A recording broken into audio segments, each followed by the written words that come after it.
Um, our family was very, very involved with Rabbi Maisel from nearly the first day that he arrived as the rabbi of our synagogue. We were close to him, we visited him, and he used to visit us on many occasions. I really don't feel that a lot of my words will be equal to what I've heard from other members of the community, because some of them have been outstanding, particularly Brett Stein, who I thought was amazing. So I just will say just tell you shortly how he affected our lives. He was very close to our family from the beginning and taught both Justin and Stephen and officiated at both their bar mitzvahs, Stephen in 1985 and Justin in 1992. Apart from that, he did the brisses of all the three grandsons in Cape Town. That's Ethan, Ruffy, and damn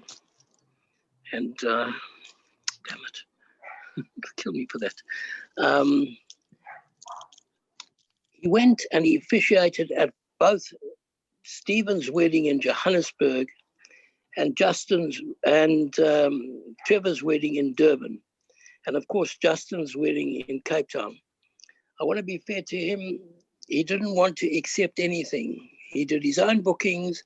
He booked himself wherever he needed to stay, and he officiated the weddings. He wasn't asked. We mentioned that the kids were being married out of town, and he insisted in officiating. When our parents passed away, he was with us throughout the Shiva and the Shloshim. He used to come repeatedly. In fact, I always remember when he first came, he didn't wish us long life because the funeral had not been held yet. And he said, you don't wish someone long life before the funeral. I always remembered that. His skills surpassed his humbleness. We've heard it from everybody. He was always available, but not only was his presence part of the shul, but so was the Rebbetzin, and so was Hillel, Yael, Ora, and Gila.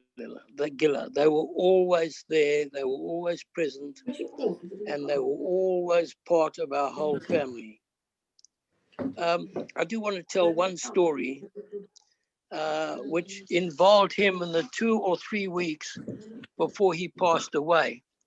I have a client in Zurich whose father lives in Cape Town and whose brother is buried in Pinelands.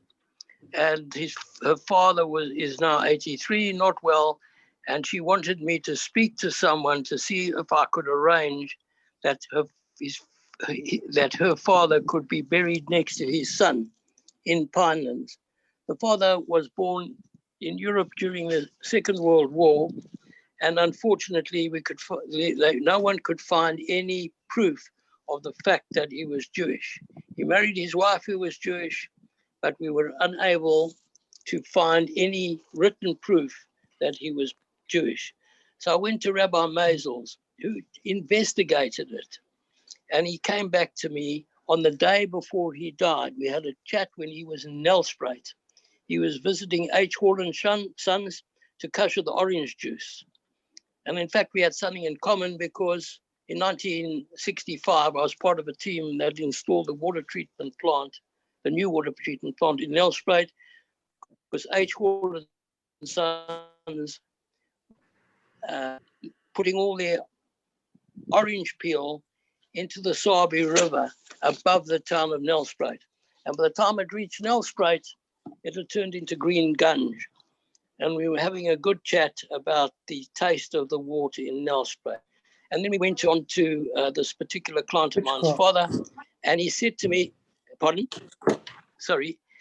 And he said to me that as much as it hurts him, that if the father is anyway Jewish, he must be buried in a Jewish cemetery. And he suggested that I go to the Progressive Hebrew Congregation, the Reform Shul, to try and arrange matters through them. That was at 2:00 on the Thursday afternoon before he passed away. And even at that stage, neither he or I or anybody knew what would happen. but he was wholly involved in this particular small project. And what interested me tonight, Rabbi, was talking talking your shlitta and the 850 chickens that were unfortunately slaughtered today. I went through a period of my life where I didn't want to eat meat because I couldn't handle slaughter, whether it was ritual or otherwise.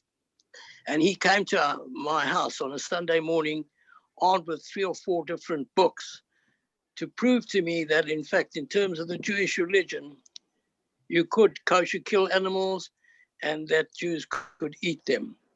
And he saw my worry and my concern about this, and he took it on himself to put it right for me. And it's on those 2 stories which no one else told, although they must have said a lot of what I said earlier. I want to finish, and may his memory be blessed amongst us. And from my point of view, I continually think of him, and am so much the better person for having known him.